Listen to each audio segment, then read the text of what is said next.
கோவை மாவட்டம் ஒண்டிப்புதூரில் உள்ள ஆதி திராவிடர் நல மாணவிகள் விடுதியில் தரமற்ற உணவு வழங்கப்படுவதாக புகார் எழுந்த நிலையில் மாணவிகளுடன் வீடியோ கால் மூலம் பேசிய அமைச்சர் வன்னியரசு புகார் குறித்து விசாரணை நடத்தி உரிய நடவடிக்கை எடுக்கப்படும் என்றும் மாணவிகளின் கோரிக்கைகள் நிறைவேற்றப்படும் என்றும் உறுதியளித்தார்.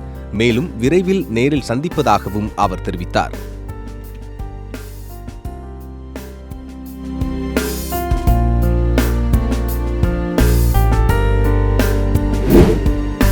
வசதியெல்லாம் எப்படி இருக்கு? அங்கே ஹாஸ்டல் உங்களுக்கு நல்லா இருக்கா? என்ன தேவைப்படுது எல்லாம் என்னன்னு சொல்லுங்களேன்.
சரி, நாங்கள் வருவோம். நாங்கள் இடையில நான் வந்து விசிட் பண்ண வர்றோம்.